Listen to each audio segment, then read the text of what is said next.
السلام علیکم ورحمۃ اللہ وبرکاتہ۔ ہر قسم کی حمد اللہ کے لیے ہے جس نے ہر چیز کو پیدا کیا، پھر اس کو ہدایت بخشی، اور اس نے تقوی کے حاصل کرنے پر اپنے بندوں کی مدد کی، ان بندوں کی جو اللہ کی طرف سے گامزن ہیں، اور ان میں سے جن دلوں کو چاہا اللہ نے ان میں حکمت، نور اور خلوص ڈال دیا۔ اس پر اللہ کی تعریف۔ 24واں پارہ۔ فمن اظلم ممن كذب على الله وكذب بالصدق اذ جاءه أليس في جهنم مثوى للكافرين۔ پھر اس شخص سے بڑا ظالم کون ہو سکتا ہے جو اللہ پر جھوٹ بولے اور سچائی کو جھٹلا دے جبکہ وہ اس کے پاس آ چکی ہو۔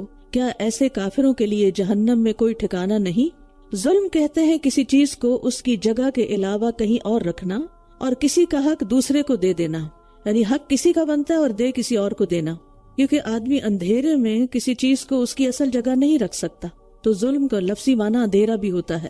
یعنی وہ شخص سب سے بڑا ظالم ہے، وہ شخص سب سے زیادہ ناانصافی کی بات کر رہا ہے جو اللہ پر جھوٹ باندھتا ہے۔ اور اللہ پر جھوٹ باندھنے سے مراد شرک کرنا، یعنی اس کے ساتھ کسی اور کی عبادت کرنا۔ عبادت کس کا حق ہے؟ اللہ کا، اور وہ یہ حق اللہ کو دینے کی بجائے کسی اور کو دے رہا ہے، تو یہی تو ظلم ہے کہ حق کسی کا اور دیا کسی اور کو جا رہا ہے۔ تو اس سے بڑا ظالم کون ہے جو اللہ کا حق اللہ کو نہ دے، وہ غیر اللہ کو دے دے۔ مثلا ہمیں بھی نیکی کرنی چاہیے اللہ کی رضا کے لیے، لیکن اگر ہم نیکی کر رہے ہیں لوگوں کو دکھانے کے لیے، لوگوں کو راضی کرنے کے لیے، تو پھر یہ بھی ایک طرح کا ظلم ہو جاتا ہے۔ تو یہاں چونکہ شرک مراد ہے، اور شرک کی کئی صورتیں ہوتی ہیں، ان میں شرک اکبر بھی ہے، شرک اصغر بھی ہے۔ اور شرک اکبر میں جیسے اللہ کا قرب حاصل کرنے کے لیے اولیاء کی عبادت کرنا، یا اللہ کی اولاد قرار دینا، یا نعمت ملنے پر اللہ کے علاوہ اوروں کو شریک کر لینا کہ فلاں کی وجہ سے مجھے ملی ہے، فلاں بزرگ نے مجھے دی ہے۔ پھر اسی طرح طاغوت کی عبادت کرنا، تو اللہ سبحانہ وتعالیٰ نے ان سب کا رد فرما دیا۔ والذی جاء بالصدق وصدق به اولئک هم المتقون۔ تقوی کا معیار دیا جا رہا ہے، اور وہ جو سچائی کو لایا اور جس نے اس کی تصدیق کی وہی لوگ متقی ہیں۔ سچائی کو لانے والا کون ہے؟ محمد صلی اللہ علیہ وسلم، جو سچا دین لے کر آئے ہیں، دین حق۔ اور پھر آپ کے بعد ہر وہ شخص جو خالص دین لوگوں کو پیش کرے، جس میں کسی قسم کی کوئی ملاوٹ نہ ہو، کوئی بدعت نہ ہو۔ اور صدق بھی سے مراد بعض مفسرین اس سے حضرت ابوبکر صدیق رضی اللہ عنہ لیتے ہیں، جنہوں نے سب سے پہلے آپ صلی اللہ علیہ وسلم کی تصدیق کی، آپ پر ایمان لے آئے، اور بعض نے اسے عام رکھا ہے جس میں سب مومن شامل ہیں جو رسول اللہ صلی اللہ علیہ وسلم کی رسالت پر ایمان رکھتے ہیں اور آپ کو سچا مانتے ہیں۔ انبیاء کی تصدیق کرنا ایک بہت بڑا نیکی کا کام ہے۔ نبی صلی اللہ علیہ وسلم نے فرمایا، اہل جنت بالائی منزل والوں کو اپنے اوپر اس طرح دیکھیں گے جس طرح لوگ آسمان کے مشرق یا مغربی کنارے پر چمکتا ہوا گہرا ستارہ دیکھتے ہیں، کیونکہ اہل جنت کا آپس میں مراتب کا فرق ہوگا۔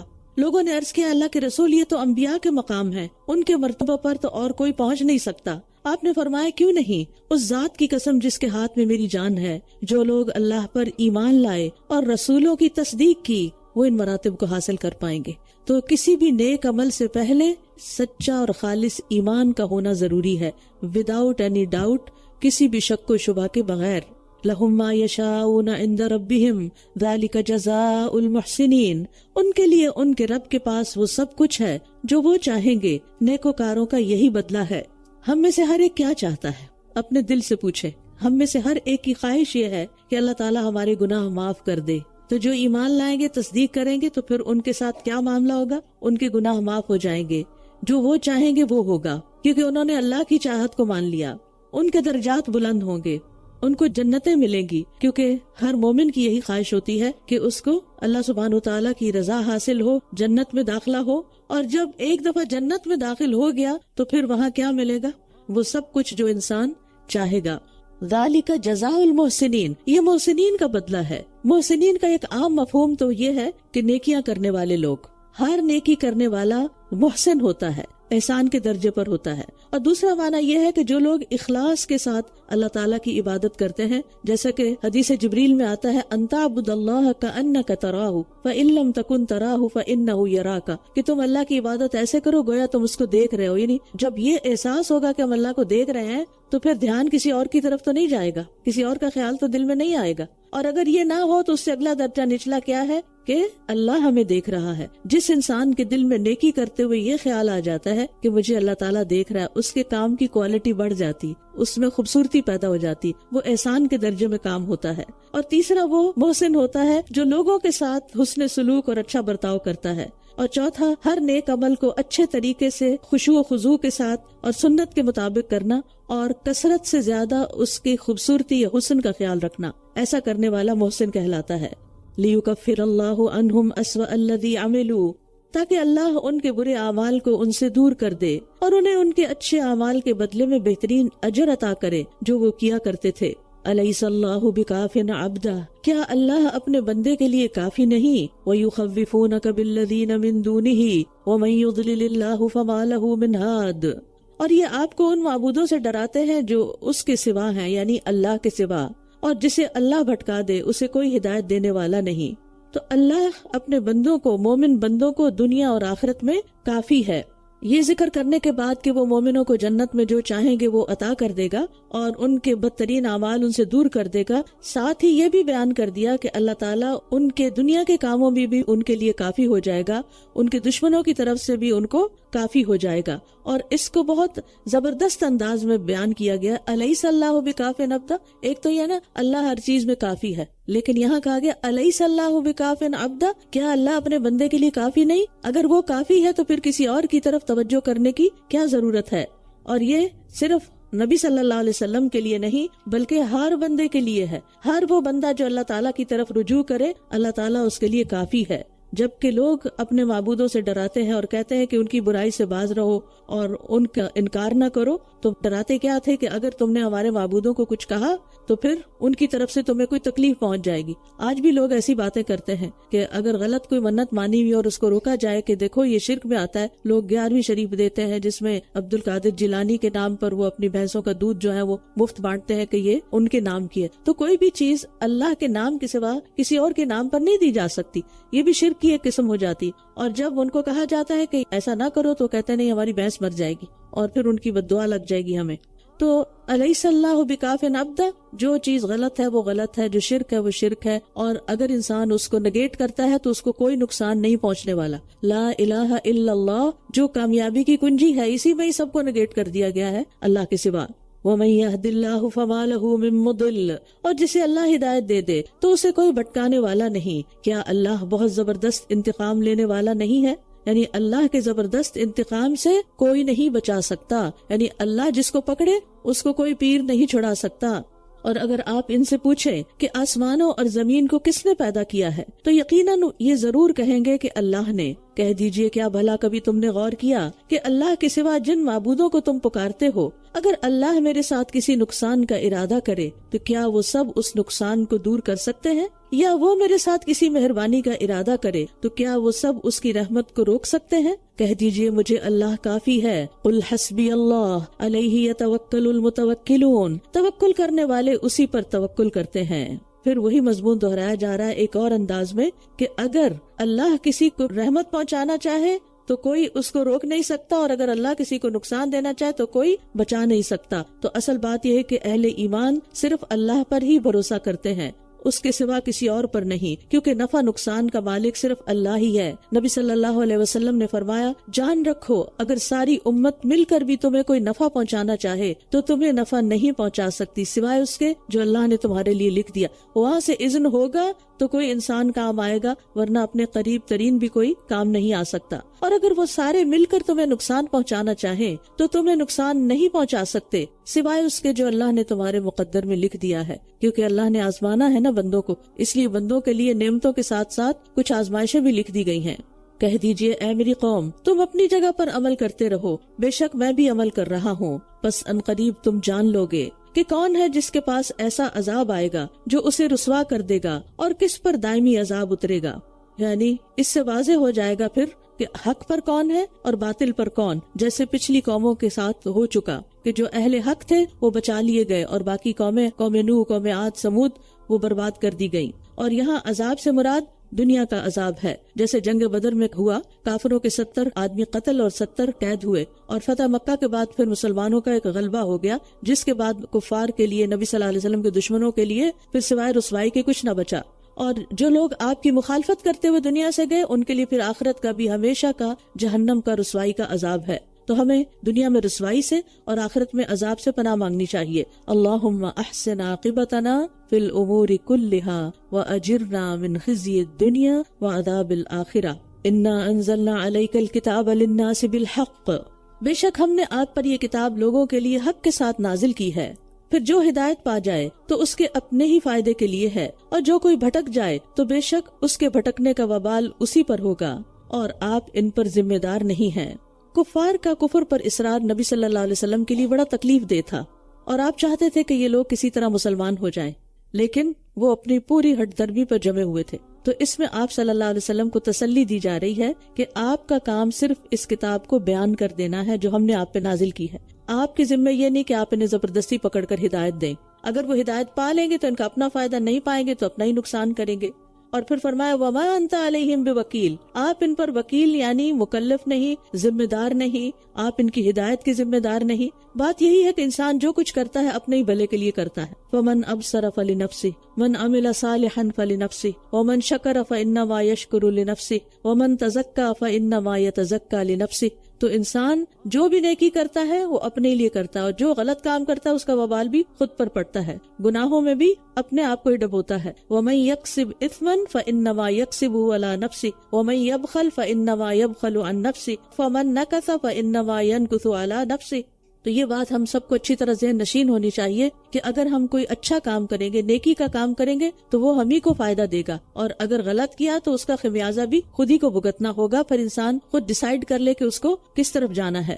اللہ یتوفی الانفس حین موتها والتی لم تمت فی منامها، اللہ جانوں کو ان کی موت کے وقت قبض کر لیتا ہے، یعنی وفات کے وقت روح قبض ہو جاتی ہے، اور ان جانوں کو بھی جو ابھی نہیں مری ان کی نیند میں، یعنی نیند کی حالت میں بھی ایک روح چلی جاتی ہے، بس وہ اس روح کو جس پر اس نے موت کا فیصلہ کیا وہ روک لیتا ہے، وہ واپس نہیں آ پاتی۔ ایک دفعہ جو دنیا سے چلا گیا بس ہمیشہ کے لیے چلا گیا، اور دوسری روحوں کو ایک وقت مقرر تک واپس بھیج دیتا ہے، یعنی جو نیند کی حالت میں انسان کی روح نکلتی ہے۔ بے شک اس میں یقیناً نشانیاں ہیں اس قوم کے لیے جو غور و فکر کرتی ہے۔ ہم نے کتنا غور و فکر کیا اس پر، لہٰذا کبھی اس سے کوئی عبرت ہی نہیں پکڑی۔ تو یاد رکھیے نیند بھی موت کی طرح ہی ہے، نیند موت کی بہن ہے۔ نیند کی حالت میں روح کے معاملات کیا ہیں اللہ کے سوا کوئی نہیں جانتا۔ انسان سو رہا ہوتا ہے، اس کی نفس چل رہی ہوتی ہے، کھانا ہضم ہو رہا ہوتا ہے، سانس جاری ہوتا ہے، لیکن یہ کیسے ہوتا ہے اللہ ہی بہتر جانتا ہے۔ اور پھر یہ کہ ہر روز انسان جیتا ہے اور مرتا ہے۔ صبح اٹھ کے ہم دعا کیا پڑھتے ہیں؟ الحمدللہ الذی احیانا بعد ما اماتنا، کہ ہمیں اللہ نے موت کے بعد زندگی دی، ہم اللہ ہی کے شکر گزار ہیں۔ تو یہاں نیند کو موت کہا گیا کیونکہ دونوں میں مشابہت ہے، اور نیند چونکہ موت کی ہی ایک قسم ہے، اس لیے حدیث میں آتا ہے کہ جنت والے نہیں سوئیں گے، ہر وقت انجوائے کریں گے بغیر کسی تھکاوٹ کے۔ دنیا میں تو اگر نیند پوری نہ ہوئی ہو، سارا دن دماغ پہ یہی چھایا رہتا ہے آج میری نیند نہیں پوری ہوئی۔ تو اصل عبرت یا سبق نشانی کیا ہے کہ ہم ہر روز سوتے وقت اپنی موت کو یاد کر کے سوئیں، اور نیند کی طرف جاتے ہوئے سوچیں کہ معلوم نہیں کہ یہ روح واپس آتی ہے یا باقی بھی چلی جاتی ہے۔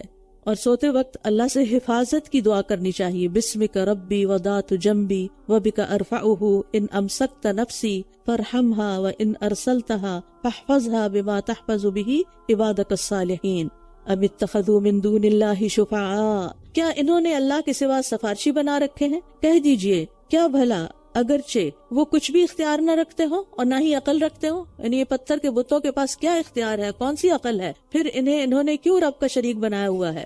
یعنی نیند اور موت سے بھی تم اللہ کو نہیں پہچانتے اور پھر بھی دوسروں کی طرف رغبت رکھتے ہو۔ قل للہ الشفاعۃ جمیعا، کہہ دیجئے ساری شفاعت کا اختیار اللہ ہی کے لیے ہے، آسمانوں اور زمین کی بادشاہت بھی اسی کے لیے ہے، پھر اسی کی طرف تم لوٹائے جاؤ گے۔ یعنی اللہ کی اجازت کے بغیر کوئی سفارش نہیں کر سکے گا، کیونکہ یہ کہتے تھے نا کہ یہ بت اور یہ سب جو ہیں جن کو ہم اللہ کے سوا بڑا مانتے ہیں، یہ اللہ کے یہاں سفارش کریں گے، ان کی سفارش تو اللہ منظور کرے گا تو پھر ہی فائدہ دے گی۔ تو یہی بات یہاں کہی گئی کہ شفاعت کے لیے کسی سہارے کو مت ڈھونڈو، جس سے اللہ راضی ہو گیا اس کے لیے خود ہی اجازت دے دے گا۔ اور جب اکیلے اللہ کا ذکر کیا جاتا ہے تو وہ لوگ جو آخرت پر یقین نہیں رکھتے ان کے دل اس سے نفرت کرتے ہیں، یعنی توحید کا سبق وہ سن نہیں پاتے، ان کو کچھ کھٹک ہونے لگتی، تکلیف ہونے لگتی ہے، اور جب ان کا ذکر کیا جاتا ہے جو اس کے علاوہ ہیں تو یکا یک یہ خوش ہو جاتے ہیں. یعنی ان کے بزرگوں کا اور ان کے بڑوں کا جب ذکر ہوتا ہے، ان کی کرامتیں اور ان کے قصے کہانیاں سنائے جاتے ہیں تو اس میں خوب دل لگاتے ہیں. لیکن جب اللہ کی پہچان اور اللہ کو پہچان کرانے والی نشانی اور قرآن کی آیات پر توجہ دلائی جاتی ہے تو وہاں ان کا دل نہیں لگتا. آپ دیکھیں آج بھی کہے نا کسی کو اللہ سے دعا کرو، اللہ کو پکارو، تو وہ کوئی بہت خوش نہیں ہوتے، اور بعض لوگ تو اس پہ ناراض ہی ہو جاتے ہیں، ان کو یہ جملہ ہی اچھا نہیں لگتا. ایسے بھی لوگ ہیں. لیکن جب ان کو کہا جائے یا علی مدد یا رسول اللہ مدد کہو تو بڑے خوش ہو کے زوردار نعرے بھی لگائیں گے، ان کے دل کی کلیاں کھل اٹھتی ہیں. تو توحید کی طرف بلانے پر تو ابو لہب نے بھی دشمنی کی تھی، اور آج بھی لوگ ایسے لوگوں کے دشمن بن جاتے ہیں جو لوگوں کو خالصتاً صرف ایک اللہ کی عبادت کے لیے بلاتے ہیں. قل اللہم فاطر السماوات والارض، کہہ دیجئے اے اللہ آسمانوں اور زمین کے پیدا کرنے والے، غیب اور حاضر کے جاننے والے، تو ہی اپنے بندوں کے درمیان اس معاملے میں فیصلہ کرے گا جس میں وہ اختلاف کرتے تھے. نبی صلی اللہ علیہ وسلم تہجد کی دعا استفتاح میں یہ دعا پڑھتے تھے، اللہم رب جبریل و میکائیل و اسرافیل فاطر السماوات والارض عالم الغیب والشہادہ انت تحکم بین عبادک فیما کانوا فیہ یختلفون اہدنی لما اختلف فیہ من الحق باذنک انک تہدی من تشاء الی صراط مستقیم. جو لوگ تہجد پڑھتے ہیں وہ اس دعا کو یاد کر لیں. ابن جبیر کہتے ہیں میں ایک آیت کا مقام جانتا ہوں، جو انسان بھی اس کو پڑھتا ہے اور اللہ سے سوال کرتا ہے تو اللہ اس کو وہ ضرور دے دیتا ہے، اور وہ یہی آیت ہے. یعنی اس آیت کو پڑھ کر دعا کی جائے تو دعا قبول ہوتی ہے، یعنی یہ مقبول دعا ہے. اور بے شک اگر ان لوگوں کے لیے جنہوں نے ظلم کیا وہ سب کچھ ہو جو زمین میں ہے اور اس کے ساتھ اسی کی مانند اتنا ہی اور بھی، تو وہ قیامت کے دن برے عذاب سے بچنے کے لیے اسے ضرور فدیے میں دے دیں، اور اللہ کی طرف سے ان کے لیے وہ کچھ ظاہر ہو جائے گا جس کا یہ گمان بھی نہ رکھتے ہوں گے. تو بات یہ ہے کہ قیامت کے دن کوئی معاوضہ قبول نہیں ہوگا. جو کچھ زمین میں ہے سارا مال و دولت، سونا چاندی اور سب کچھ، بذات خود زمین بھی، وہ مثلہ معہ، اتنا ہی اور بھی لے آئیں اور فدیہ دینا چاہیں کہ اس کے بدلے میں ہماری جان چھوڑ دی جائے، تو یہ سارا معاوضہ قبول نہیں کیا جائے گا. فَلَن يُقْبَلَ مِنْهُ وَهُوَ فِي الْآخِرَةِ مِنَ الْخَاسِرِينَ. سورۃ آل عمران میں بھی یہ مضمون گزرا ہے. اور پھر یہ ہے کہ اس وقت وَبَدَا لَهُم مِّنَ اللَّهِ مَا لَمْ يَكُونُوا يَحْتَسِبُونَ، اللہ کی طرف سے وہ چیزیں سامنے آئیں گی کہ جس کا انہیں کبھی گمان بھی نہ تھا. یعنی جو لوگ غلط کام کر کے، شرکیہ کام کر کے ان کو نیکیاں سمجھتے تھے تو ان پر واضح ہوگا کہ وہ تو کہیں ہیں ہی نہیں، وہ تو نیکیاں تھیں نہیں. اس لیے ہمیشہ محتاط رہنا چاہیے بدعات سے، کہ کہیں ایسا نہ ہو کہ ہم کسی ایسے کام کو عبادت یا نیکی سمجھ کے کریں جس کی کوئی اصل ہی نہیں، جو سنت سے ثابت ہی نہیں، اور پھر جب اللہ کے حضور حاضر ہو تو اس کا کوئی اجر و ثواب ہی نہ ہو، وہ اعمال نامے میں کہیں نظر ہی نہ آئے. کتنی وحشت ہوگی اس وقت. آپ اگر کوئی چیز اپنی کہیں رکھیں کہ بوقت ضرورت مجھے کام آئے گی، کچھ پیسے ہی رکھ دے، اور جس وقت آپ کو شدید ضرورت ہو وہ نکلے ہی نہ. مثلا آپ شاپنگ پہ گئے ہیں، ساری گروسری اکٹھی کر لی، کاؤنٹر پہ آئے اور بڑے اطمینان سے آپ نے والٹ کھولا کہ میں اپنا کارڈ نکالتی ہوں، وہ کارڈ ہے ہی کوئی نہیں وہاں. کیا گزرے گی آپ پر کہ میری ساری محنت ضائع گئی، کیونکہ چیزوں کو سلیکٹ کرنے میں بھی ایک ٹائم لگتا ہے. تو اس وقت صرف یہ نہیں کہ یہ محنت، بلکہ یہ بھی کہ وہ کارڈ کہاں گیا، وہ کوئی مس یوز نہ کر لے. یعنی کیسی عجیب کیفیت ہوتی ہے جب انسان اپنی محنت کا کوئی پھل نہیں دیکھتا، کوئی نتیجہ نہیں دیکھتا. اس لیے انسان کو صرف نیکی کرتے نہیں جانا چاہیے جو اس کے خیال میں نیکی ہے، بلکہ اس کی دلیل بھی معلوم ہونی چاہیے. اور اس دلیل کو معلوم کرنے کے لیے علم حاصل کرنا بڑا ضروری ہے، کیونکہ علم انسان کو صحیح اور غلط کا فرق بتاتا ہے. لیکن اسی میں ہم سب سے زیادہ کوتاہی کرتے ہیں. ہم دنیا کے سارے کاموں کے لیے وقت نکالتے ہیں، لیکن علم حاصل کرنے کے لیے اور باقاعدہ سیکھتے رہنے کے لیے ہمارے پاس وقت نہیں ہوتا. پھر اسی طرح یہاں ریاکاری کرنے والوں کے لیے بھی تنبیہ ہے، کیونکہ سفیان ثوری کہتے ہیں کہ ریاکاری کرنے والوں کے لیے تباہی ہے، ریاکاری کرنے والوں کے لیے تباہی ہے. اور یہ آیت ان کے بارے میں ہے. سلف صالحین اس آیت کی وجہ سے ڈرا کرتے تھے. اکرمہ بن عمار کہتے ہیں کہ محمد بن منقدر اپنی موت کے وقت زیادہ گھبرائے. ان سے کہا گیا یہ خوف اور گھبراہٹ کس لیے ہے؟ انہوں نے کہا اللہ کی کتاب میں ایک آیت ہے جس سے میں ڈرتا ہوں، وَبَدَا لَهُم مِّنَ اللَّهِ مَا لَمْ يَكُونُوا يَحْتَسِبُونَ. میں ڈرتا ہوں کہ میرے سامنے وہ کچھ نہ آ جائے جس کا مجھے گمان بھی نہ ہو. ہم اپنے بارے میں خوش فہمیوں کا شکار رہتے ہیں کہ ہم بڑے نیک کام کر رہے ہیں، بڑے تیر مار رہے ہیں، لیکن جب موت کا فرشتہ آئے گا تو ساری حقیقت کھل جائے گی. جب قبر میں دفنایا جائے گا تو ساری باتیں دھری رہ جائیں گی. وہاں تو صرف خالص نیت سے کیے ہوئے اصل اعمال، پیور چیزیں ہی کام آئیں گی. تو ہمیں اپنے نیکیوں پر بھروسہ نہیں کرنا چاہیے، کیونکہ قیامت کے دن کوئی شخص آئے گا جس کی یہ امید ہوگی کہ وہ اپنی نیکیوں کے بلبوتے پہ نجات پا جائے گا، اور اس نے جن جن پر ظلم کیا ہوگا وہ آ کر اس کی نیکیاں لیتے رہیں گے حتیٰ کہ نیکیاں ختم ہو جائیں گی. ایک مظلوم آ جائے گا, اب اس کی حسنات تو ختم ہو جائیں گی تو اس مظلوم کی برائیاں اس کے کھاتے میں ڈال دی جائیں گی. یہ شخص جو سمجھتا تھا کہ میں بڑا ہی نیک ہوں, لیکن اس کے ساتھ اس نے بڑے لوگوں پہ ظلم بھی ڈھائے, لوگوں کا حق مارا, لوگوں کو مس گائیڈ کیا, تو اب وہ آ جائیں گے اس کو پکڑنے کے لیے.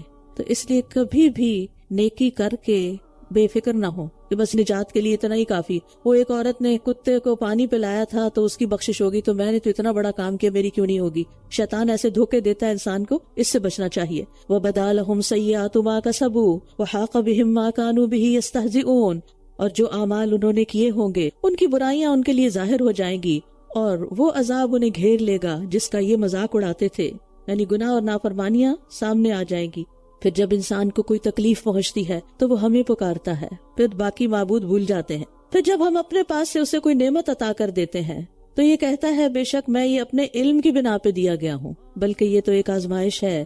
لیکن ان کے اکثر لوگ علم نہیں رکھتے, اور یہ انسانوں کی اکثریت کا حال ہے کہ جب انہیں کوئی بیماری, کوئی تکلیف پہنچتی ہے تو اس سے چھٹکارے کے لیے تو اللہ کو پکارتے ہیں, گڑ گڑاتے ہیں, دعائیں کرتے ہیں, صدقے کرتے ہیں, اور جب نعمت مل جاتی ہے تو ملتے ہی سرکش ہو جاتے ہیں کہ اس میں اللہ کا کیا احسان, یہ تو میری اپنی دانائی اور عقل مندی اور تدبیر اور علم کا نتیجہ ہے. تو نعمتیں انسان کے امتحان کے لیے ملتی ہیں.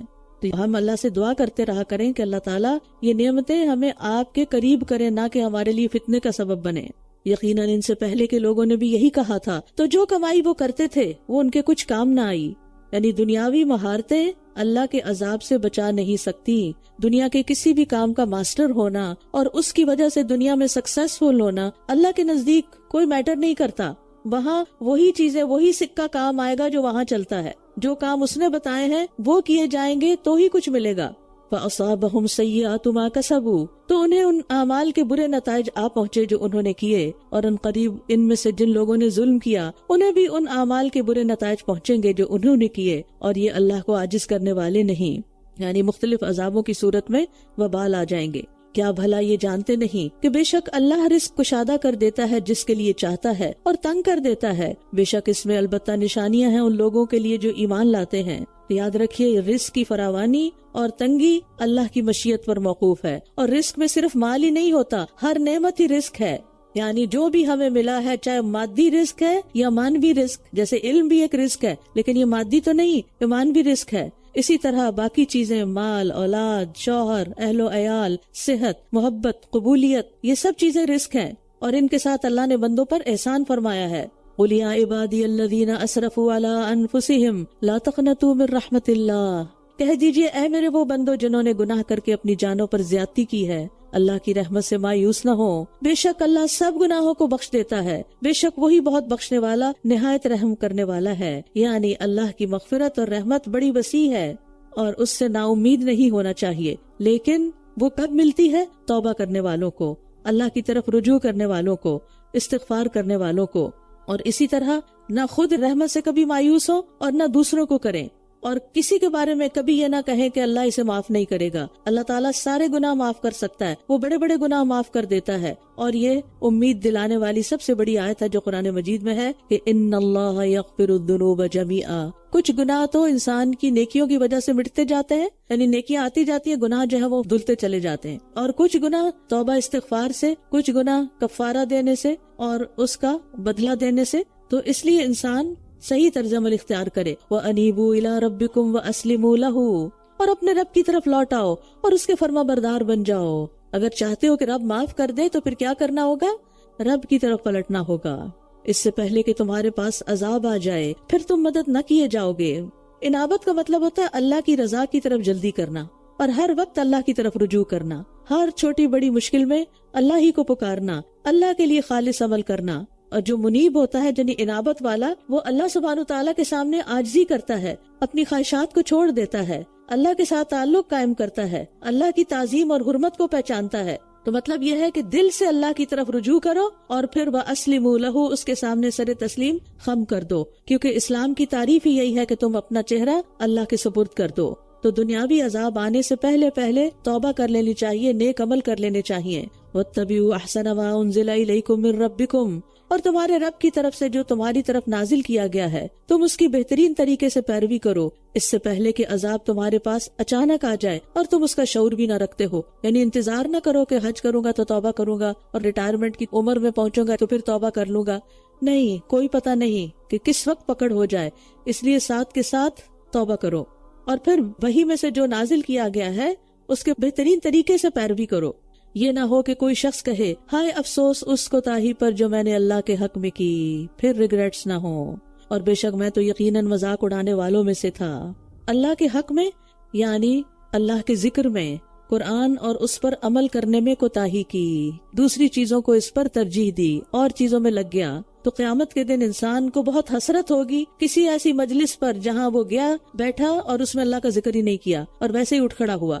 اسی طرح جب رسول اللہ صلی اللہ علیہ وسلم کا نام لیا جائے اور لوگ درود نہ پڑھے تو ان کے لیے بھی یہ بات قیامت کے دن باعث حسرت ہوگی۔ او تقول لو ان اللہ ہدانی لکنت من المتقین، یا وہ کہے کہ بے شک اللہ مجھے ہدایت دے دیتا تو میں بھی ضرور متقی لوگوں میں سے ہوتا۔ اب جب کوئی عذر بہانہ نہیں رہا تو پھر اللہ پہ جھوٹ باندھ دیا کہ اللہ ہی نے نہیں ہدایت دی، اللہ دیتا تو پھر میں بھی کچھ کر لیتا۔ کتنا لیم ایکسکیوز ہے یہ۔ اللہ نے ہمیں سے ہر ایک کو کام کرنے کی آزادی دی ہے، اب وہ دیکھ یہ رہا ہے کہ اس آزادی کو انسان کس میں استعمال کرتا ہے، کام کرنے میں یا نہ کرنے میں۔ یا جس وقت وہ عذاب دیکھے تو کہے کاش کہ اگر میرے لیے ایک بار پلٹنا ہوتا تو میں بھی نیکوکاروں میں سے ہو جاتا، کیوں نہیں، یقیناً میری آیات تیرے پاس آئی تھی بس تو نے انہیں جھٹلا دیا اور تکبر کیا اور تو کافروں میں سے ہو گیا۔ اور جن لوگوں نے اللہ پر جھوٹ باندھا آپ انہیں دیکھیں گے کہ قیامت کے دن ان کے چہرے سیاہ ہوں گے۔ کیا تکبر کرنے والوں کے لیے جہنم میں ٹھکانہ نہیں؟ تکبر کرنے والا جو ہے اس کا تکبر چہرہ بگڑنے سے ٹوٹتا ہے، اس لیے ان متکبرین کے چہرے بگاڑ دیے جائیں گے۔ کیونکہ آپ دیکھیں کہ انسان اپنے آپ کو ثابت کرنے کے لیے سب سے زیادہ کس چیز پہ توجہ دیتا ہے؟ اپنے چہرے پر، اور اسی کو سجاتا ہے، بناتا ہے، اور اس کے لیے کیا کچھ نہیں لوگ کرتے۔ چاہے آرٹیفیشل طریقے سے ہی دوسروں سے خوبصورت نظر آئے تو اس کے اندر ایک اکڑ سی پیدا ہو جاتی ہے۔ تو قیامت کے دن جو متکبرین ہوں گے ان کے چہروں کو ہی سیاہ کر دیا جائے گا، وجوہہم مسودہ، کسی کو منہ دکھانے کے قابل نہیں رہیں گے۔ تو تکبر سے پناہ بھی مانگنی چاہیے اور دعا بھی کرنی چاہیے کہ اللہ سبحانہ وتعالیٰ اس ذلت سے محفوظ رکھے۔ اور جن لوگوں نے تقوی اختیار کیا اللہ انہیں ان کی کامیابی کے ساتھ نجات دے دے گا، انہیں کوئی تکلیف نہ پہنچے گی اور نہ ہی وہ غمگین ہوں گے۔ اللہ خالق کل شیء وہو علی کل شیء وکیل، اللہ ہر چیز کا خالق ہے اور وہ ہر چیز پر نگران ہے، یعنی اس نے دنیا کو پیدا کر کے چھوڑ نہیں دیا بلکہ وہی ہر چیز کی خبرگیری اور نگہبانی کر رہا ہے۔ دنیا کی تمام چیزیں جس طرح اس کے پیدا کرنے سے وجود میں آئیں، اسی طرح ان چیزوں کو باقی رکھنے کے لیے بھی اسی کی طاقت چاہیے۔ اسی کی پرورش سے سب کچھ پھل پھول رہا ہے اور اسی کی حفاظت اور نگرانی میں سب کچھ کام کر رہا ہے۔ وَهُوَ عَلَى كُلِّ شَيْءٍ وَكِيلٌ، کل شیء، ہر چیز، کچھ بھی ایکسیپشن نہیں۔ آسمانوں اور زمین کی کنجیاں اسی کے پاس ہیں، اور وہ لوگ جنہوں نے اللہ کی آیات کے ساتھ کفر کیا وہی لوگ نقصان اٹھانے والے ہیں۔ کہہ دیجئے اے جاہلو، کیا پھر تم مجھے حکم دیتے ہو کہ میں غیر اللہ کی عبادت کروں؟ یعنی وہ جو ہر چیز پر وکیل ہے، نگران ہے، نگہبان ہے، اسے چھوڑ دوں اور کسی اور کی طرف متوجہ ہو جاؤں؟ اور یقیناً آپ کی طرف اور ان لوگوں کی طرف جو آپ سے پہلے تھے وہی کی گئی کہ اگر آپ نے شرک کیا تو یقیناً آپ کا سارا عمل ضرور ضائع ہو جائے گا اور یقیناً آپ نقصان اٹھانے والوں میں سے ہو جائیں گے۔ اب خطاب بظاہر نبی صلی اللہ علیہ وسلم کو ہے، لیکن سمجھانا امت کو مقصود ہے کہ اگر شرک کیا اور موت شرک پہ آئی اور توبہ نہ کی تو پھر کیا ہوگا؟ تمام اعمال ضائع ہو جائیں گے۔ یاد رکھیے، شرک کرنے والا کتنا ہی بڑا کیوں نہ ہو، کتنا ہی بظاہر پارسا کیوں نہ ہو، لیکن اگر اس کے اندر شرک کی کوئی خو ہے تو وہ پارسائی آخرت میں کام نہیں آئے گی۔ ہو سکتا ہے دنیا میں وہ اپنے حال حلیے سے دوسروں کو بڑا متاثر کر لے۔ بل اللہ فاعبد وکن من الشاکرین، بلکہ آپ اللہ ہی کی عبادت کریں اور شکر گزاروں میں سے ہو جائیں۔ اور انہوں نے اللہ کی قدر نہیں کی جیسا کہ اس کی قدر کرنے کا حق تھا، اور ساری زمین قیامت کے دن اس کی مٹھی میں ہوگی اور آسمان اس کے دائیں ہاتھ میں لپٹے ہوئے ہوں گے۔ وہ پاک اور بہت بلند تر ہے اس سے جو یہ شرک کرتے ہیں۔ اللہ تعالیٰ کا یہ شکوہ ہے ان مشرکین سے کہ انہوں نے اللہ کی عظمت اور کبریائی کا اندازہ ہی نہیں لگایا کہ وہ کتنی بلند ہستی ہے، اور اس کے سامنے یہ کن پتھر کی مورتیوں کو رکھے ہوئے اس کے برابر قرار دے کر۔ اگر وہ اللہ کی بڑائی جانتے تو کسی اور طرف متوجہ بھی نہ ہوتے۔ وَنُفِخَ فِي الصُّورِ، اور سور میں پھونک دیا جائے گا تو آسمانوں اور زمین میں جو کوئی ہے سب بے ہوش ہو جائیں گے۔ استغفر اللہ۔ مگر جسے اللہ چاہے گا وہ بچ جائے گا۔ پھر اس میں دوسری مرتبہ پھونکا جائے گا تو یکا یک وہ کھڑے ہو کر دیکھنے لگیں گے۔ اور زمین اپنے رب کے نور سے چمک اٹھے گی اور کتاب اعمال رکھ دی جائے گی اور انبیاء اور سب گواہوں کو لایا جائے گا اور ان کے درمیان حق کے ساتھ فیصلہ کر دیا جائے گا اور وہ ظلم نہ کیے جائیں گے۔ انبیاء کو کیوں لایا جائے گا؟ ان سے پوچھنے کے لیے کہ تم نے اپنی امت کو پیغام پہنچایا تھا یا نہیں، اور پھر یہ بھی کہ تمہاری امت نے کیا جواب دیا تھا، اور امت محمد صلی اللہ علیہ وسلم تمام انبیاء کے حق ہونے پر گواہ بنے گی، اور پھر کسی پر کوئی ظلم و زیادتی نہیں ہوگی۔ وَوُفِّيَتْ كُلُّ نَفْسٍ مَا عَمِلَتْ وَهُوَ أَعْلَمُ بِمَا يَفْعَلُونَ، اور ہر شخص کو اس کے کیے عمل کا پورا بدلہ دیا جائے گا، اور وہ زیادہ جانتا ہے جو کچھ یہ کر رہے ہیں۔ وَسِيقَ الَّذِينَ كَفَرُوا إِلَى جَهَنَّمَ زُمَرًا، اور وہ لوگ جنہوں نے کفر کیا گروہ در گروہ جہنم کی طرف ہانکے جائیں گے، یہاں تک کہ جب وہ اس کے پاس پہنچ جائیں گے تو اس کے دروازے کھول دیے جائیں گے، اور اس کا دربان ان سے کہے گا کیا تمہارے پاس تم ہی میں سے رسول نہیں آئے تھے جو تم پر تمہارے رب کی آیات پڑھتے اور تمہیں تمہاری اس دن کی ملاقات سے ڈراتے؟ وہ کہیں گے کیوں نہیں، لیکن کافروں پر عذاب کی بات سچ ثابت ہو گئی۔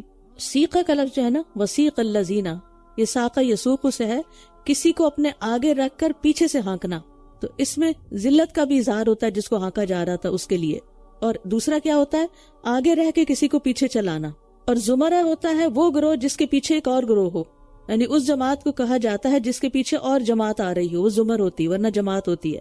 تو کفار کا جب فیصلہ ہو جائے گا تو انہیں زبردستی جہنم کی طرف دھکیلا جائے گا، اور جہنمیوں کی تقسیم مختلف درجہ بندی کے لحاظ سے ہوگی، اور پھر ان کو مخصوص گیٹس کے ذریعے، جہنم کے دروازوں کے ذریعے جہنم میں داخل کیا جائے گا، اور جو ان کے لیے درجہ مقرر ہوگا وہاں جا کر انہیں چھوڑا جائے گا۔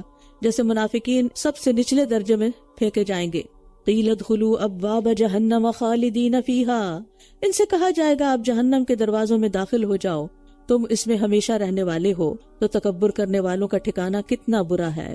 سب سے برا تکبر کیا ہے؟ حق کا انکار کر دینا۔ اور وہ لوگ جنہوں نے اپنے رب کا تقوی اختیار کیا گروہ در گروہ جنت کی طرف لے جائے جائیں گے، یہاں تک کہ جب وہ اس کے پاس آ جائیں گے اور اس کے دروازے کھولے جا چکے تھے، وفتحت ابوابها، اور اس کا دربان ان سے کہے گا تم پر سلام ہو، تم اچھے رہے، بس ان میں ہمیشہ کے لیے داخل ہو جاؤ، اب اس دروازے سے باہر کبھی نہیں نکلنا۔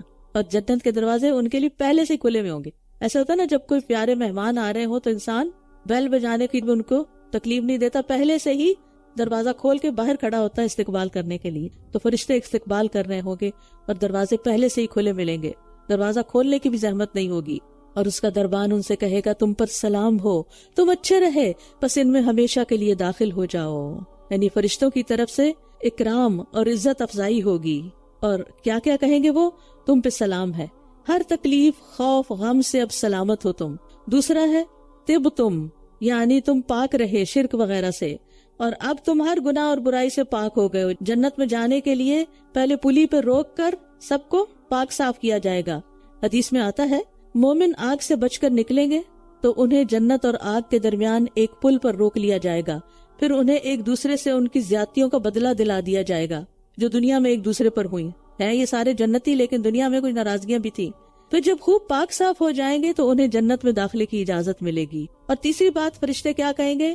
چونکہ اب تم پاک ہو چکے ہو لہٰذا آپ جنت میں ہمیشہ رہنے والے بن کے داخل ہو جاؤ۔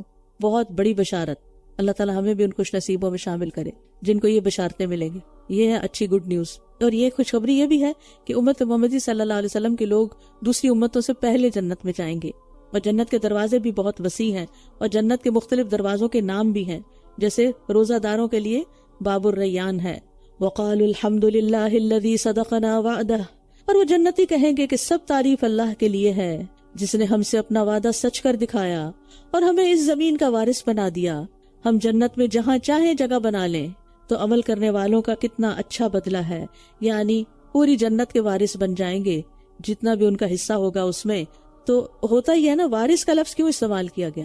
اس لیے کہ جو جس چیز کا وارث بنتا ہے وہ اس کا پورا مالک بن جاتا ہے، وہ اس کی اونرشپ میں آ جاتی ہے، کوئی اور اس پہ دعویٰ نہیں کر سکتا کہ یہ میری چیز ہے، کیونکہ یہ اس کو ورثے میں ملی تھی اور وہ اس کا مالک بن گیا۔ اور اس کے علاوہ انہیں ان جگہوں کا بھی مالک بنایا جائے گا جو جہنم میں جانے والوں کی تھی جنت میں، ان کے پلاٹس بھی ان کو دے دیے جائیں گے جنت والوں کو۔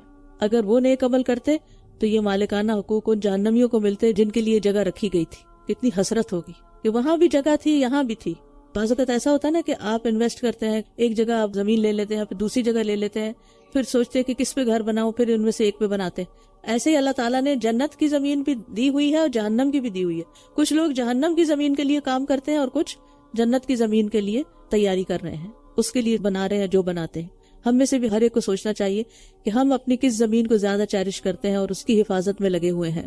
وَتَرَى الْمَلَائِكَةَ حَافِّينَ مِنْ حَوْلِ الْعَرْشِ يُسَبِّحُونَ بِحَمْدِ رَبِّهِمْ وَقُضِيَ بَيْنَهُمْ بِالْحَقِّ وَقِيلَ الْحَمْدُ لِلَّهِ رَبِّ الْعَالَمِينَ۔ اور آپ دیکھیں گے کہ فرشتے عرش کے گرد گھیرا ڈالے ہوئے ہوں گے، اپنے رب کی حمد کے ساتھ تسبیح کر رہے ہوں گے، اور ان کے درمیان حق کے ساتھ فیصلہ کر دیا جائے گا اور کہہ دیا جائے گا سب تعریفیں اللہ کے لیے ہیں جو تمام جہانوں کا رب ہے۔ یہ حمد کہنے والے کون ہوں گے؟ انسان، جن، فرشتے، باقی تمام چیزیں سب اللہ کی حمد کر رہی ہوں گی، لہذا دنیا میں بھی کثرت سے حمد کرنی چاہیے۔ سورت غافر حوامیم سورتوں کی پہلی سورت ہے، وہ صورتیں جو حامیم سے شروع ہوتی ہیں۔ ابن عباس کہتے ہیں ہر چیز کا ایک مغز ہے اور قرآن کا مغز حوامیم صورتیں ہیں۔ مجاہد کہتے ہیں ابن مسعود سے روایت کرتے ہوئے حامیم صورتیں دیباج القرآن ہیں، قرآن کا ریشمی حصہ ہیں۔ بسم اللہ الرحمن الرحیم، حامیم تنزیل الکتاب من اللہ العزیز العلیم۔ اس کتاب کا نازل کرنا اللہ کی طرف سے ہے جو بہت زبردست خوب علم والا ہے، گناہ بخشنے والا اور توبہ قبول کرنے والا، سخت سزا دینے والا، بڑے فضل والا ہے۔ اس کے سوا کوئی معبود نہیں، اسی کی طرف واپس لوٹنا ہے۔ یعنی اللہ سبحانہ وتعالیٰ کی بہت سی صفات یہاں بیان ہو رہی ہیں، اور خاص طور پر غافر الذنب، قابل التوب، شدید العقاب، یعنی گناہ بھی بخشتا ہے، توبہ بھی قبول کرتا ہے، لیکن اس کے ساتھ ساتھ سخت سزا بھی دینے والا ہے، ذی الطول اور بڑے فضل والا بھی ہے، یعنی فراخی عطا کرنے والا ہے، انعام اور فضل فرمانے والا ہے۔ یعنی اللہ تعالیٰ توبہ کرنے والے گناہگار کو دو رحمتیں عطا کرتا ہے، فراخی عطا کرتا ہے۔ ایک تو توبہ قبول کر لیتا ہے، دوسرا اس توبہ کو اس کی نیکی بنا دیتا ہے، توبہ کرنے پر بھی اجر مل جاتا ہے۔ یعنی وہ شخص جس نے گناہ سے توبہ کی ہو اور ندامت ہو، اس کا گناہ اس طرح مٹا دیا جاتا ہے گویا اس نے کیا ہی نہیں تھا، اور یہ اللہ تعالیٰ کا فضل ہوتا ہے۔ اللہ کی آیات میں صرف وہی لوگ جھگڑا کرتے ہیں جنہوں نے کفر کیا، تو ان کا شہروں میں چلنا پھرنا آپ کو دھوکے میں نہ ڈالے۔ یعنی کفار کے لیے دنیاوی خوشحالی اللہ کی طرف سے مہلت ہے، ایسا نہیں کہ وہ اللہ کے پسندیدہ لوگ ہیں اس لیے ان کو یہ سب کچھ مل رہا ہے۔ ان سے پہلے قوم نوح نے جھٹلایا، اور ان کے بعد بھی کئی گروہوں نے، اور ہر امت نے ارادہ کیا کہ وہ اپنے رسول کو گرفتار کر لیں، اور انہوں نے باطل کے ساتھ جھگڑا کیا تاکہ اس کے ذریعے حق کو مٹا دیں، تو میں نے انہیں پکڑ لیا، پھر میری سزا کیسی سخت تھی۔ بل احزاب حزب کی جمع ہوتی ہے، وہ جماعت جو اپنے عقیدے، عمل اور عادت میں ایک جیسی ہو۔ تو یہاں مطلب یہ ہے کہ اللہ کی آیات کو رد کرنے کے لیے جو لوگ بھی جھگڑ رہے ہیں انہیں پہلی قوموں کے انجام کو یاد رکھنا چاہیے، اور ان کی عادتیں بھی انہی جیسی ہیں۔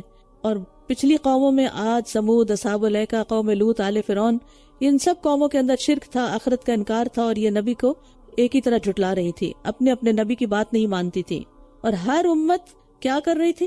اپنے رسول کے ساتھ برا سلوک کر رہی تھی اور اس کو قید کرنے کا ارادہ رکھتی تھی، حق کو غلط ثابت کرنے کی کوشش میں لگی ہوئی تھی۔ اور اسی طرح ان لوگوں پر جنہوں نے کفر کیا، آپ کے رب کی بات ثابت ہو گئی کہ بے شک یہ آگ کے ساتھی ہیں۔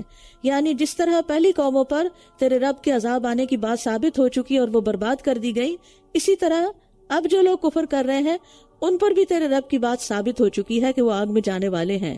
الذین یحملون العرش ومن حولہ، وہ فرشتے جو عرش کو اٹھائے ہوئے ہیں اور جو اس کے ارد گرد ہیں، اپنے رب کی حمد کے ساتھ تسبیح کرتے ہیں، اور وہ اس پر ایمان رکھتے ہیں اور ایمان والوں کے لیے بخشش کی دعائیں مانگتے ہیں۔ اتنا بڑا درجہ ہے ایمان کا۔ کیا کہتے ہیں؟ اے ہمارے رب، تو نے ہر چیز کو رحمت اور علم سے گھیر رکھا ہے، پس تو ان لوگوں کو بخش دے جنہوں نے توبہ کی اور تیرے راستے کی پیروی کی، اور انہیں جہنم کے عذاب سے بچا لے۔ کتنا پیار آتا ہے نا فرشتوں کا۔ ہم نے تو ان کے ساتھ کوئی احسان نہیں کیا، ہم نے کیا کیا؟ کبھی فرشتوں کے لیے کوئی دعا کی؟ انہیں ضرورت ہی نہیں، لیکن انہیں ہمارے ایمان کی وجہ سے ہم سے محبت ہے۔ تو پھر آپس میں ایمان والوں کو ایک دوسرے کے ساتھ کیا کرنا چاہیے؟ فرشتے ایمان والوں سے محبت رکھتے ہیں، تو وہ کیسے ایمان والے ہیں جو آپس میں ایک دوسرے سے محبت نہیں رکھتے؟ یعنی دنیا میں کسی بھی جگہ کوئی بھی مومن ہو، اس کے ساتھ ایک دلی تعلق کس وجہ سے ہونا چاہیے؟ کہ یہ ہم عقیدہ ہے، یہ ایمان میں ہمارا ساتھی ہے۔ اور صحابہ کرام سے ہم کیوں محبت کرتے ہیں؟ ان کے ایمان کے بلندیوں کی وجہ سے۔ اور عام فرشتوں سے بڑھ کر عرش اٹھانے والوں کی ایمان والوں سے ہمدردی ہے۔ کتنی بڑی فضیلت ہے، اللہ اکبر! جو کوئی مسلمان ہونا چاہے نا اس کو یہ آیت سنائے کہ ایمان لانے کا کتنا بڑا درجہ ہے. ہم لوگوں کی منتیں کرتے ہیں ہمارے لیے دعا کریں. وہ عرش اٹھائے ہوئے فرشتے جو اللہ تعالیٰ کے قریب ترین ہیں وہ دعائیں کرتے ہیں. اور آپ کو معلوم ہے کہ حاملین عرش جو فرشتے ہیں ان میں سے ایک کے بارے میں آپ نے بتایا کہ اس کے کانوں کی لو سے کندھے تک کا بس یہ جو حصہ ہے اتنا گویا گردن جو ہے 700 سال کی مسافت جتنی، اتنے ہیوج اتنے بڑے ہیں.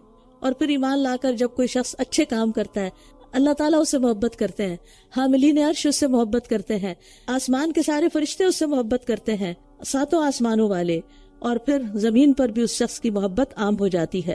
اور جو لوگ لوگوں کو خیر کی بات سکھاتے ہیں ان کے لیے تمام اہل زمین اور آسمان دعائیں کرتے ہیں، یہاں تک کہ چیونٹی اپنے سوراخ میں اور مچھلیاں اس شخص کے لیے دعائیں خیر کرتی ہیں جو لوگوں کو بھلائی کی باتیں سکھاتا ہے. آپ بھی اس خیر میں شریک ہو جائیں، آپ بھی لوگوں کو چاہے ایک بات کیوں نہ سکھائیں. ہر روز جو کچھ سیکھتے ہیں اس میں یہ جملے جو آپ بولتے ہیں اسی وجہ سے آپ سے کہلواتی ہوں کہ پتہ چل جائے کہ آپ کو بات صحیح سمجھ آ گئی. اور جو ایک اچھی حکمت کی بات سمجھ آئے ایک دن وہ کسی ایک شخص کے ساتھ تو ضرور شیئر کر دیں. اور پھر کسی کی غیر موجودگی میں اس کے لیے دعا کرنے والوں کے لیے فرشتے دعا کرتے ہیں. تو ہمیں سب کو دعاؤں میں یاد رکھنا چاہیے. کیا کہتے ہیں؟ اے ہمارے رب، اور انہیں ہمیشگی کے باغات میں داخل کرنا جن کا تو نے ان سے وعدہ کیا ہے، اور ان کو بھی جو ان کے آباء و اجداد اور بیویوں اور اولادوں میں سے نیک ہوں. نیکوں کے لیے ہیں دعائیں. بے شک تو ہی بہت زبردست خوب حکمت والا ہے. اور انہیں برائیوں سے بچا، اور جسے تو نے اس دن برائیوں کی سزا سے بچا لیا تو یقیناً تو نے اس پر رحم کیا، اور یہی بہت بڑی کامیابی ہے. تو گناہوں سے بچا لیا جانا بھی اللہ ہی کی رحمت ہے.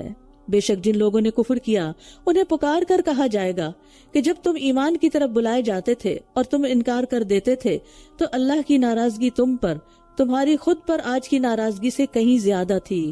انسان جب کسی مصیبت میں پڑتا ہے تو اسے اپنے آپ پر بھی غصہ آتا ہے کہ میں نے غلط کام کیوں کیا.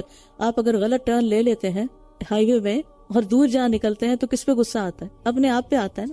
تو اسی کو فیل کرتے ہوئے امیجن کریں کہ قیامت کے دن جب لوگوں کو اپنے گناہوں پہ غصہ آئے گا تو انہیں بتایا جائے گا کہ جب تم یہ گناہ کرتے تھے نا تو اللہ تعالیٰ کو تم پر اس سے زیادہ غصہ آتا تھا. وہ کہیں گے اے ہمارے رب، تو نے ہمیں 2 بار موت دی اور 2 بار زندگی بخشی، تو اب ہم نے اپنے گناہوں کا اعتراف کر لیا، تو کیا اب نکلنے کا کوئی راستہ ہے؟ لیکن وہاں جا کر تو اب سارے راستے بند ہیں. یہ اس لیے ہوا کہ جب اکیلے اللہ کو پکارا جاتا تو تم انکار کر دیتے، اور اگر اس کے ساتھ کسی کو شریک کیا جاتا تو تم مان جاتے تھے.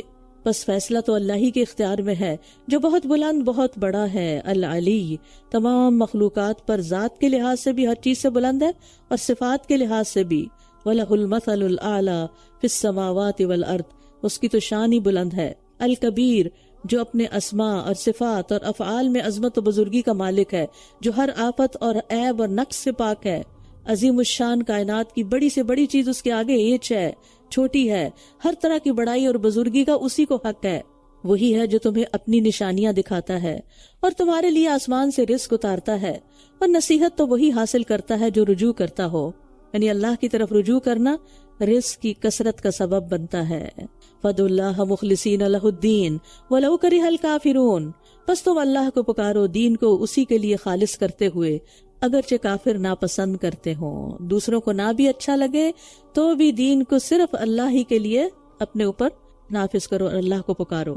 وہ بلند درجوں والا عرش کا مالک ہے، اپنے بندوں میں سے جس پر چاہتا ہے اپنے حکم سے وہی القاء کرتا ہے تاکہ وہ انہیں ملاقات کے دن سے خبردار کرے. تو یاد رکھیے اللہ سبحانہ وتعالیٰ کو ہر اعتبار سے بلندی حاصل ہے، ذات کے اعتبار سے، صفات کے اعتبار سے، قدرت کے اعتبار سے، قہر اور غلبے کے اعتبار سے. وہ اپنی مخلوق سے بلند اور اونچا ہے. اور پھر رفیع الدرجات یعنی بلند درجوں والا عرش کا مالک ہے، وہ بغیر کسی کی شراکت کے، اور اس کو کوئی انہیرٹ کرنے والا نہیں ہے. دنیا میں تو کسی کا تخت ہوتا ہے تو دوسرے لوگ اس انتظار میں ہوتے ہیں کہ یہ کب مرے گا تو ہم اس کا لیں گے. اس کے عرش پر کوئی اور نہیں جا سکتا. پھر وہی اتارتا ہے. اور کس لیے اتارتا ہے؟ تاکہ یوم الطلاق سے ڈرایا جائے. یوم الطلاق سے مراد قیامت کا دن ہے جس میں جانیں جسموں کے ساتھ ملیں گی، سب لوگ ایک دوسرے سے ملیں گے. ہر عمل کرنے والا اپنے عمل کی جزا سے ملے گا. ظالم مظلوم ملے گا. آسمان والے فرشتے زمین کے انسانوں سے ملیں گے. مخلوق خالق سے ملے گی جو ان کا حساب لے گا. تو اس لیے اس کو یوم الطلاق کہا گیا ہے، ملاقات کا دن، جس دن وہ سب ظاہر ہو جائیں گے. ان کی کوئی چیز اللہ پر پوشیدہ نہ رہے گی. آج ساری بادشاہت کس کی ہے؟ اللہ ہی کی جو اکیلا اور زبردست ہے. یعنی دنیا میں تکبر کرنے والے اور اپنی بڑائی کا ڈنڈورا پیٹنے والے کہاں گئے؟ آج ہر شخص کو اس کی کمائی کا بدلہ دیا جائے گا جو اس نے کی تھی. آج کسی پر کوئی ظلم نہ ہوگا. بے شک اللہ جلد حساب لینے والا ہے. کسی کا ثواب کم نہ ہوگا، نہ اس کے گناہوں سے بڑھ کر اس کو عذاب دیا جائے گا. اور تمام انسانوں سے اللہ ایسے حساب لے گا جیسے ایک انسان سے حساب لیتا ہے، سریع الحساب. اور آپ انہیں اس دن سے ڈرائیے جو قریب آ لگا ہے، جب دل حلق تک غم سے بھرے ہوئے ہوں گے. ظالموں کے لیے کوئی دلی دوست اور سفارشی نہ ہوگا کہ جس کی بات مانی جائے. وہ آنکھوں کی خیانت کو جانتا ہے اور اسے بھی جو کچھ سینے چھپاتے ہیں. آنکھوں کی خیانت کیا ہے؟ آنکھوں سے اشارے کرنا، اشاروں میں باتیں کرنا کسی کے خلاف، ہنسنا، مذاق اڑانا. کچھ لوگوں کی عادت ہوتی ہے، یعنی محفل میں بیٹھے ہوتے ہیں تو کسی کی بات اچھی نہیں لگتی یا کسی پہ ہنسنا ہوتا ہے، اس کو حقیر کرنا ہوتا ہے، تو دوسروں کو دیکھ کے آنکھوں میں ہی دیکھو کہ کیا کہہ رہا ہے یہ. پھر ایک نگاہ کے بعد دوسری نگاہ ڈالنا، نظریں چرا کے دیکھنا، استغفر اللہ، اس چیز کی طرف دیکھنا جس سے اللہ نے منع کیا ہے. اور کسی انسان کا یہ کہنا کہ اس نے نہیں دیکھا حالانکہ اس نے دیکھا ہوتا ہے، یہ بھی خیانت ہے. یا وہ کہتا ہے میں نے دیکھا حالانکہ دیکھا نہیں ہوتا. تو حرام چیزوں سے اپنے دل اور نگاہوں کی حفاظت کرنی ہے. اور اللہ حق کے ساتھ فیصلہ کرتا ہے، اور اس کے سوا جنہیں وہ پکارتے ہیں وہ کسی چیز کا فیصلہ نہیں کر سکتے. بے شک اللہ ہی خوب سننے والا، خوب دیکھنے والا ہے. کیا یہ لوگ زمین میں چلے پھرے نہیں کہ دیکھتے ان سے پہلے لوگوں کا انجام کس طرح ہوا؟ وہ قوت میں اور زمین میں آثار کے اعتبار سے ان سے زیادہ سخت تھے. پھر اللہ نے ان کے گناہوں کی وجہ سے انہیں پکڑ لیا اور ان کو اللہ سے بچانے والا کوئی نہ تھا. یہ اس لیے کہ ان کے رسول ان کے پاس واضح دلائل لے کر آتے رہے، مگر انہوں نے ماننے سے انکار کر دیا. بس اللہ نے ان کو پکڑ لیا. بے شک وہ بہت قوت والا، سخت سزا دینے والا ہے. اور یقیناً ہم نے موسیٰ کو اپنی نشانیوں اور واضح دلیل کے ساتھ بھیجا فرعون، حامان اور قارون کی طرف، تو وہ کہنے لگے یہ تو جادوگر ہے، بہت جھوٹا ہے. اب آپ دیکھیں یہ جو تین لوگوں کا امتزاج ہے نا یہاں، فرعون اور حامان تو کافر قوم سے تھے، لیکن قارون تو مسلمان تھا نا، تو پھر قارون کو ان کے ساتھ کیوں ملا دیا گیا؟ ذرا غور کیجئے، قارون کا ذکر انہی کے ساتھ کیوں آ رہا ہے؟ کیونکہ انہی کی ہاں میں ہاں ملاتا تھا، انہی کے ساتھ اٹھتا بیٹھتا تھا، ان کی صحبت کی وجہ سے، ان کے کاموں میں شرکت کی وجہ سے پھر انہی جیسی بولی بھی بولنے لگ گیا. تو انسان جن کے ساتھ اٹھتا بیٹھتا ہے، جن کے ساتھ وہ رہتا ہے، وہ انہی کا عکس ہوتا ہے اور انہی کے ساتھ اٹھایا جائے گا پھر قیامت کے دن. بس جب وہ ہماری طرف سے ان کے پاس حق لے کر آیا تو کہنے لگے جو لوگ اس کے ساتھ ایمان لائے ہیں ان کے بیٹوں کو قتل کر دو اور ان کی عورتوں کو زندہ رہنے دو. اور کافروں کی چال تو رائے گاں گئی، یعنی وہ کیا کرتے رہے؟ سازشیں کرتے رہے لیکن خود ہی ڈوبے. اور فرعون نے کہا مجھے چھوڑو کہ میں موسیٰ کو قتل کر دوں، اور اسے چاہیے کہ اپنے رب کو پکار دیکھے. مجھے تو ڈر ہے وہ تمہارا دین بدل دے گا یا یہ کہ زمین میں فساد برپا کرے گا. اور موسیٰ نے کہا بے شک میں اپنے اور تمہارے رب کی پناہ لیتا ہوں ہر اس تکبر کرنے والے سے جو حساب کے دن پر ایمان نہیں رکھتا.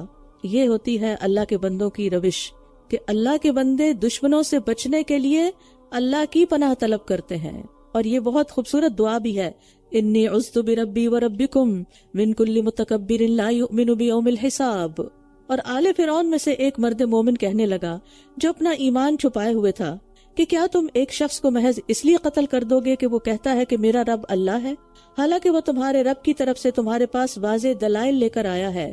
اور اگر وہ جھوٹا ہے تو اس کے جھوٹ کا وبال اسی پر ہوگا، اور اگر وہ سچا ہے تو جس عذاب کا وہ تم سے وعدہ کرتا ہے اس کا کچھ حصہ تمہیں ضرور آ پہنچے گا. بے شک اللہ حد سے گزرنے والے سخت جھوٹے شخص کو ہدایت نہیں دیتا. یعنی جب بندہ اپنا معاملہ اللہ کے سپرد کر دیتا ہے تو پھر ایسی جگہ سے مدد آتی ہے جہاں سے انسان گمان بھی نہیں کر سکتا. کہاں آل فرعون میں سے ایک شخص اٹھ کے موسیٰ علیہ السلام کا حمایتی بن گیا، اے میری قوم آج بادشاہت تمہارے لیے ہے کہ تم زمین میں غالب ہو، پھر اگر اللہ کا عذاب ہم پر آ گیا تو ہماری مدد کون کرے گا؟ فرعون نے کہا میں تو تمہیں وہی راہ دکھا رہا ہوں جو میں خود دیکھتا ہوں، اور میں تمہیں بھلائی کا ہی راستہ دکھا رہا ہوں. کتنی خوش فہمی تھی. اور یہ نفس کا دھوکہ ہوتا ہے کہ انسان غلط کام کرے اور پھر سمجھے کہ وہ سب ٹھیک کر رہا ہے. اور جو شخص ایمان لے آیا تھا کہنے لگا اے میری قوم بے شک میں ڈرتا ہوں کہ کہیں تم پر گزشتہ گروہوں کے دن کی مانند عذاب نہ آ جائے. یعنی مرد مومن نے فرعون کی مداخلت کی پرواہ کیے بغیر اپنی گفتگو جاری رکھی اور اپنی قوم سے مایوس ہوئے بغیر مسلسل دعوت دیتا رہا. مثل دأب قوم نوح و عاد و ثمود، قوم نوح اور عاد اور سمود کی حالت کی مانند، اور وہ جو ان کے بعد تھے. اور اللہ بندوں پر ظلم نہیں کرنا چاہتا. اور اے میری قوم بے شک میں تم پر ایک دوسرے کو پکارنے کے دن کے عذاب سے ڈرتا ہوں. قیامت کے دن کو یوم الطلاق کے علاوہ یوم التناد بھی کہا گیا ہے کیونکہ لوگوں کو پکارا بھی جائے گا ان کے اعمال کے اعتبار سے. اہل جنت کو اے جنتیوں کہا جائے گا، اہل جہنم کو اے جہنمیوں کہا جائے گا.